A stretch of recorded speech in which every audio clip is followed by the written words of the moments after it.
بسم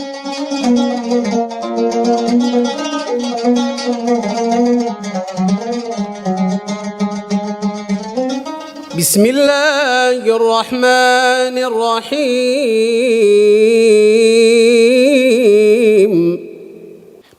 وبشر الذين آمنوا وعملوا الصالحات أن لهم جنات.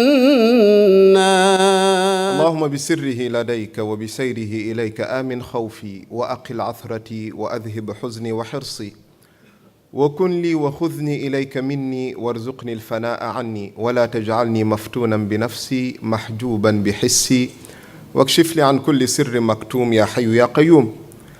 وارض اللهم عن الصحابة والتابعين ووالدينا وذوي أرحامنا أجمعين وعن مشايخنا وسائر أولياء الله الصالحين واجمعنا بهم في منتهى مرضاتك آمين آمين يا رب العالمين.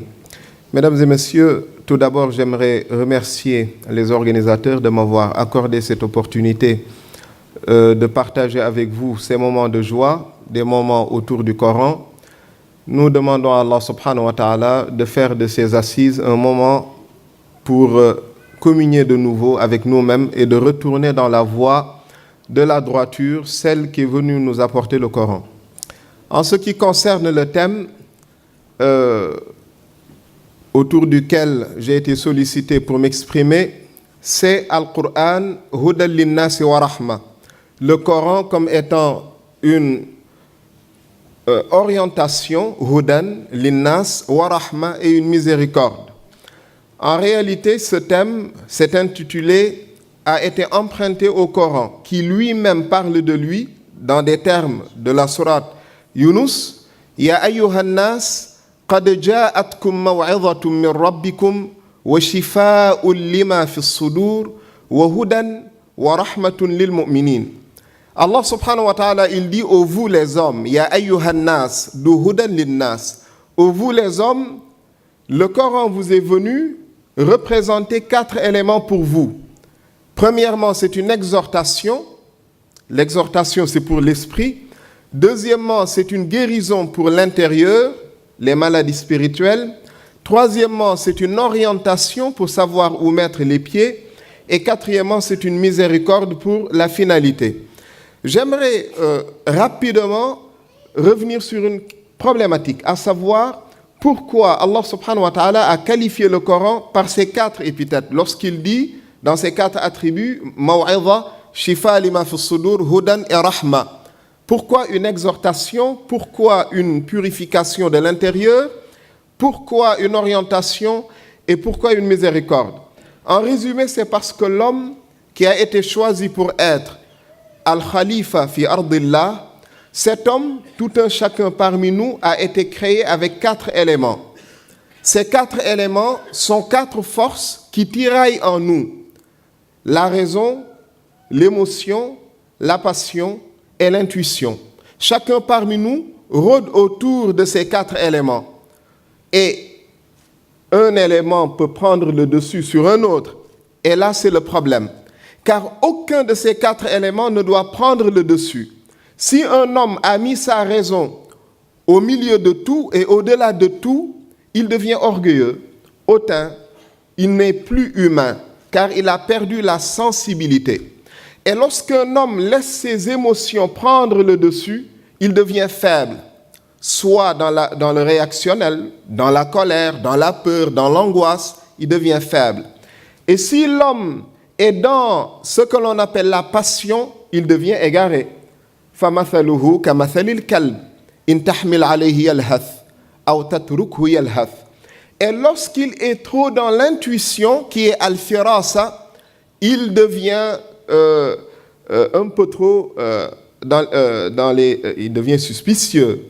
Il est tout le temps dans tout ce qui est suspicion. Donc, le but, c'est qu'il y ait, au milieu de ces 4 éléments, ce que l'on appelle la cohérence, la stabilité émotionnelle, la stabilité de la raison.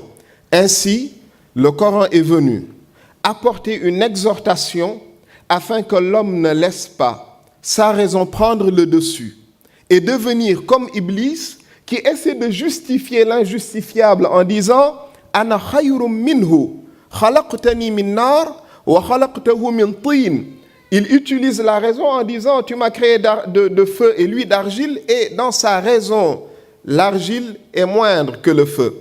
Allah subhanahu wa ta'ala l'a écarté. Donc, laisser sa raison prendre le dessus et se prendre beaucoup plus intelligent que tout le monde, c'est ce que Allah subhanahu wa ta'ala veut nous éviter en disant maw'idha, une exhortation pour faire revenir la raison sur le droit chemin. Puis, il y a shifa'ul lima fi sudur, une manière de purifier l'intérieur, de ne pas se laisser abattre par les sentiments, par les émotions, être fort. Et ainsi, j'aimerais revenir sur une belle parole dont un de mes confrères qui m'a précédé, le cher Touchgani, a dit, en disant une belle parole, nous les musulmans, nous ne souffrons pas de ne pas avoir de manhaj, mais nous souffrons par notre incapacité à mettre en pratique ce manhaj. Tous les musulmans mémorisent le Coran. Tous les musulmans savent ce qui est halal et ce qui est haram. Mais il y a une différence entre la capacité de connaître ce que Dieu attend de nous et la force de nous acquitter de ce que Dieu attend de nous. C'est deux choses qui n'ont rien à voir. Ainsi, Allah a voulu joindre à la théorie la pratique. Le Coran, qui est une réalité théorique, a été accompagné par une représentation pratique. C'est le prophète sallallahu alayhi wa sallam. Le Coran est une théorie accompagnée d'une réalité pratique. قَدْ جَاءَكُم مِّنَ اللَّهِ نُورٌ وَكِتَابٌ النُّورُ هُوَ النَّبِيُّ. Et dans un autre verset, فَآمِنُوا بِاللَّهِ وَرَسُولِهِ وَالنُّورِ الَّذِي أَنزَلْنَا, c'est-à-dire le Coran. Donc, ce que j'aimerais dire dans cette assemblée, c'était tout simplement de dire, le Coran est une guidée, oui, une miséricorde, oui, mais attention, où se trouve la mise en pratique? Où se trouve le lien avec le Coran?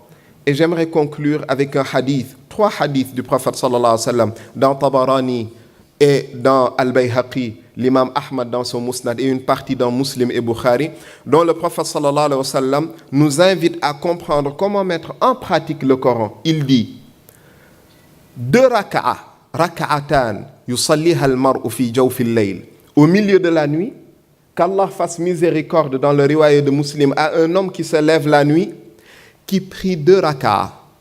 Et il dit, celui qui prie 2 raka'as, quel que soit ce qu'il récite du Coran, lam yuktab min al-ghafilin. Allah effacera son nom de la liste des insouciants. Il ne sera jamais insouciant. C'est la voie de la hikmah. Parce que inna nashi'ata al-layli hiya ashaddu wat'an ay ashaddu muwafaqatan wa aqwamu qila. وقرأ أبو عمرو إن ناشئة الليل هي أشد وطاء وأقوم قيلا. Deuxième élément, le prophète sallallahu alayhi wa sallam, il dit, et tout homme qui se réveille la nuit et qui prie jusqu'à 300 versets. Man qama bi 300, celui qui prie la nuit 300 versets du Coran, Allah subhanahu wa ta'ala, le prophète sallallahu alayhi wa sallam dit, kutiba minal qanitin. Il sera inscrit parmi la liste de ceux qui sont dévoués à Allah. Et celui qui se lève et qui prie, qui récite dans sa prière 500 versets coraniques, le prophète sallallahu alayhi wa sallam, il dit kutiba min al-muqantirin. Et dans le dernier hadith, il dit man qama bi alf, celui qui se réveille la nuit et qui prie 1000, il récite 1000 versets dans la nuit, kutiba min al-dhakirin Allah kathiran wa dhakirat. Il sera mentionné auprès d'Allah parmi ceux qui sont considérés comme adh-dhakirin Allah kathiran wa dhakirat. Alors, 1000 versets, c'est 10 hizb du Coran.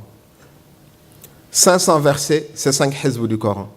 300 versets, un peu plus de 3 hizb du Coran. Voilà ce que c'est qu'être un homme du Coran.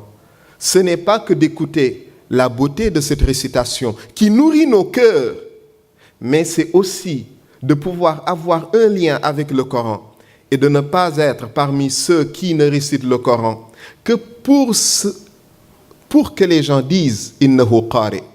Le prophète sallallahu alayhi wa sallam dit dans un hadith de Bukhari, le premier homme qui sera jugé est un homme à qui Allah va demander, ô mon serviteur, le hadith est dans Bukhari Muslim, qu'est-ce que je t'ai donné comme bienfait? Il va dire au Seigneur, tu m'as accordé le Coran. Allah lui dit, et qu'est-ce que tu faisais du Coran? Il dit, kuntu aqumu bihi ana al-layli wa atraf an-nahar. Allah lui dit, tu mens, tu n'as récité le Coran que pour que l'on dise que tu étais récitateur, wa qad qil, et ça a été dit. Donc notre communauté ne souffre pas de ne pas avoir une orientation, mais notre communauté souffre de sa capacité à faire sortir le Coran en tant que théorie et de la mettre dans le registre de la pratique. Il ne faut pas présenter le Coran, c'est-à-dire réciter tout simplement. Il faut représenter le Coran, être Qur'anan yamshi ala dhahri al-ard. Voilà ce que j'avais voulu partager avec vous dans ces moments. Et une nouvelle fois, je remercie tous ceux et celles qui ont été à l'origine de ma venue ici. Nas'alullah subhanahu wa ta'ala an yaj'alana min alladhina yaquluna faya'malun wa ya'maluna fayukhlisun wa yukhlisuna fayuqbalun. Wassalamu alaykum wa rahmatullahi wa barakatuh.